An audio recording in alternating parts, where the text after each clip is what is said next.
Assalamualaikum warahmatullahi wabarakatuh. Perkenalkan, saya Siti Nur Zahidah dari 11 IIK. Di sini saya akan menjelaskan tentang international trade atau perdagangan internasional. Simak baik-baik ya kawan. Perdagangan internasional. Apa sih yang kalian ketahui tentang perdagangan internasional? Perdagangan internasional adalah perdagangan yang dilakukan oleh penduduk suatu negara dengan penduduk negara lain atas dasar kesepakatan bersama, seperti yang Indonesia lakukan dengan Malaysia misalnya, ataupun Indonesia yang membeli pesawat terbang dari perusahaan Prancis, yaitu Airbus. Perdagangan internasional ditandai dengan adanya kegiatan ekspor dan impor. Namun, tidak hanya mencakup ekspor dan impor barang atau komoditas, melainkan juga meliputi kegiatan jasa seperti pengangkutan, perkapalan, pariwisata, perbankan, pos, dan komunikasi.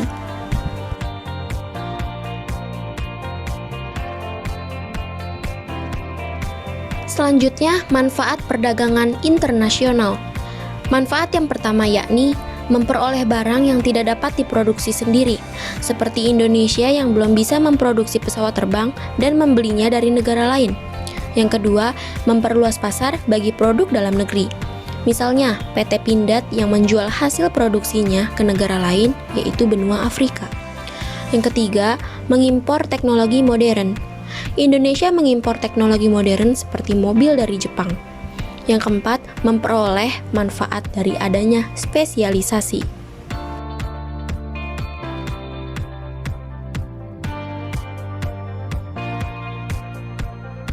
Faktor pendorong perdagangan internasional. Yang pertama, adanya perbedaan harga. Perbedaan harga barang memungkinkan suatu negara membeli atau mengimpor barang-barang luar negeri yang lebih murah dari produksi dalam negeri. Yang kedua, keanekaragaman kondisi geografis.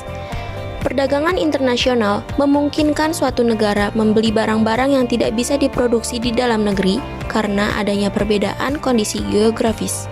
Yang ketiga, penghematan biaya. Penghematan biaya timbul karena terjadinya penurunan biaya produksi per unit yang disebabkan oleh produksi dengan jumlah banyak. Yang keempat, perbedaan selera. Perbedaan selera diakibatkan permintaan suatu barang di suatu negara sangat dibutuhkan oleh seluruh masyarakatnya. Selain keempat faktor tersebut, perdagangan internasional juga dilakukan karena faktor bahwa tidak semua negara dapat memproduksi sendiri barang yang diperlukannya, perbedaan sumber daya alam dan faktor produksi, serta karena adanya persaingan antar penguasa atau antar bangsa.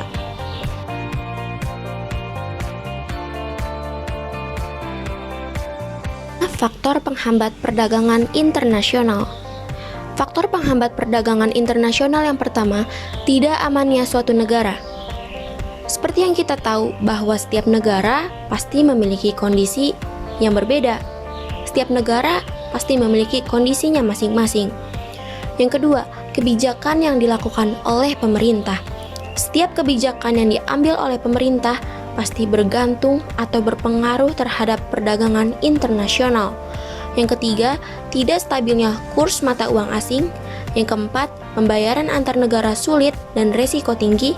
Yang kelima, kualitas sumber daya alam yang rendah. Yang keenam, terjadinya perang.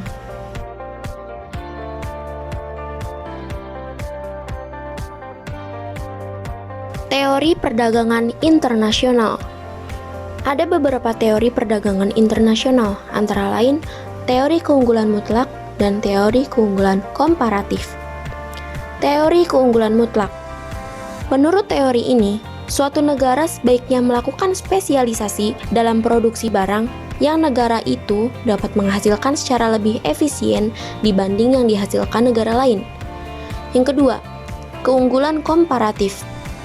Menurut teori ini, meskipun suatu negara tidak memiliki keunggulan mutlak terhadap dua macam barang, tetapi dia tetap dapat melakukan perdagangan dengan negara lain karena ia memiliki keunggulan komparatif. Selanjutnya, kebijakan perdagangan internasional. Kebijakan perdagangan internasional yang pertama adalah kebijakan tarif. Kebijakan tarif merupakan pembebanan pajak terhadap barang-barang yang melewati batas suatu negara. Yang kedua, kebijakan kuota. Kebijakan kuota adalah pembatasan jumlah titik terhadap barang yang masuk dan barang yang keluar. Yang ketiga, pelarangan ekspor dan impor.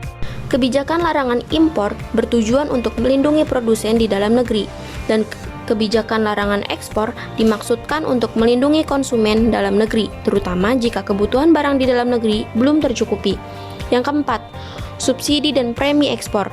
Subsidi secara terselubung adalah penggunaan tiket bunga lebih rendah atas pinjaman modal kerja bagi produksi barang untuk diekspor. Sedangkan premi ekspor adalah pembayaran sejumlah uang pembeli oleh pemerintah kepada produsen yang telah melakukan ekspor. Yang kelima, devaluasi. Devaluasi terjadi jika nilai tukar atau kurs mata uang nasional secara resmi diturunkan terhadap mata uang asing. Yang keenam, pengendalian devisa. Devisa adalah asas atau kewajiban finansial yang digunakan dalam transaksi internasional. Devisa dapat berbentuk valuta asing, surat-surat berharga, saham, dan sebagainya. Yang ketujuh, substitusi impor. Untuk mengurangi impor dan ketergantungan terhadap luar negeri, maka produsen dalam negeri didorong untuk membuat sendiri barang-barang yang sampai kini masih diimpor dari luar negeri.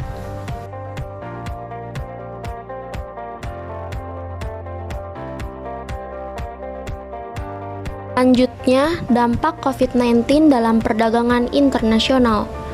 Berdasarkan Kementerian Kesehatan Indonesia, perkembangan kasus COVID-19 di Wuhan berawal pada 30 Desember 2019. Penyebaran virus corona ini sangat cepat, bahkan sampai ke lintas negara. Sampai saat ini terdapat 93 negara yang mengkonfirmasi terkena virus corona. Penyebaran virus corona yang telah meluas ke berbagai belahan dunia membawa dampak pada perekonomian dunia, baik dari sisi perdagangan, investasi, dan pariwisata. Dampak yang pertama, perdagangan Cina yang memburuk. Cina merupakan negara eksportir terbesar dunia. Indonesia sering melakukan kegiatan impor dari Cina, dan Cina merupakan salah satu mitra dagang terbesar Indonesia. Adanya virus corona yang terjadi di Cina menyebabkan perdagangan Cina memburuk. Hal tersebut berpengaruh pada perdagangan dunia, termasuk di Indonesia. Penurunan permintaan bahan mentah dari Cina, seperti batu bara dan kelapa sawit, akan mengganggu sektor ekspor di Indonesia yang dapat menyebabkan penurunan harga komoditas dan barang tambang. Yang kedua, turunnya penerimaan pajak sektor perdagangan. Penerimaan pajak sektor perdagangan juga akan mengalami penurunan, padahal perdagangan memiliki kontribusi kedua terbesar terhadap penerimaan pajak. Ekspor migas dan non-migas pun mengalami penurunan karena Cina merupakan importir minyak mentah terbesar. Selain itu, penyebaran virus corona juga mengakibatkan penurunan produksi di Cina, padahal Cina menjadi pusat produksi barang dunia. Apabila Cina mengalami penurunan produksi, maka global supply chain akan terganggu dan dapat mengganggu proses produksi yang membutuhkan bahan baku dari Cina. Yang ketiga, turunnya investasi. Virus corona juga berdampak pada investasi karena masyarakat akan lebih berhati-hati saat membeli barang maupun berinvestasi. Virus corona juga mempengaruhi proyeksi pasar.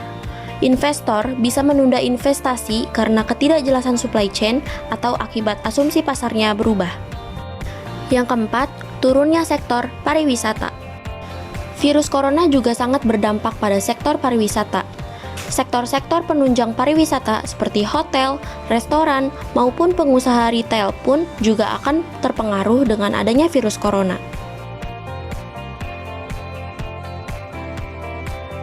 Nah, kalian sekarang udah tahu kan apa itu perdagangan internasional dan bagaimana dampak COVID-19 atau virus corona dalam perdagangan internasional? Semoga materi yang tadi saya berikan bermanfaat ya. Cukup sekian. Terima kasih. Wassalamualaikum warahmatullahi wabarakatuh.